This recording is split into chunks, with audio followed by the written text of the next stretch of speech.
తెలుగు రాష్ట్రాల్లో వర్షాలు దంచి కొట్టనున్నాయి. తెలంగాణలో వచ్చే 3 రోజులు, ఏపీలో 2 రోజులు భారీ వర్షాలు కురవనున్నాయని ప్రజలు అప్రమత్తంగా ఉండాలని సూచిస్తున్నారు వాతావరణ శాఖ అధికారులు. తెలంగాణలో నైరుతి రుతుపవనాలు మళ్లీ చురుగ్గా మారాయి.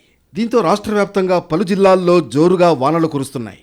బంగాళాఖాతంలో ఏర్పడిన ఉపరితలం ఆవర్తనం ప్రభావంతో తెలంగాణలో మరో 4 రోజులు భారీ వర్షాలు కురిసే అవకాశం ఉందని హైదరాబాద్ వాతావరణ కేంద్రం తెలిపింది. భారీ వర్షాల దృష్ట్యా ప్రజలు అప్రమత్తంగా ఉండాలని సూచించింది.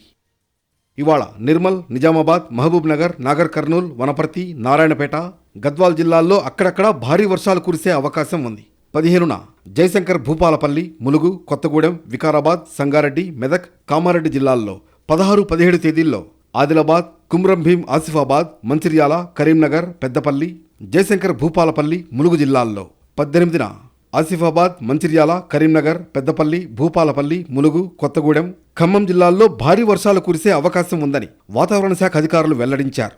ఆయా జిల్లాలకు ఎల్లో హెచ్చరికలు జారీ చేశారు. వర్షాలు కురిసే సమయంలో ఉరుములు, మెరుపులతో పాటు గంటకు 40 నుంచి 50 కిలోమీటర్ల వేగంతో ఈదురుగాలులు వీచే అవకాశం ఉంది.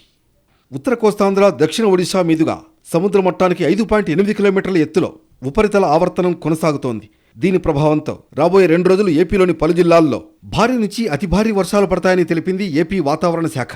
బలమైన ఈదురుగాలులు, ఉరుములు, మెరుపులతో కూడిన భారీ వర్షాలు కురుస్తాయని అంచనా వేస్తున్నారు. లోతట్టు ప్రాంతాల ప్రజలు జాగ్రత్తగా ఉండాలని, ఆకస్మిక పిడుగులు పడే ఛాన్స్ ఉందని అధికారులు హెచ్చరించారు.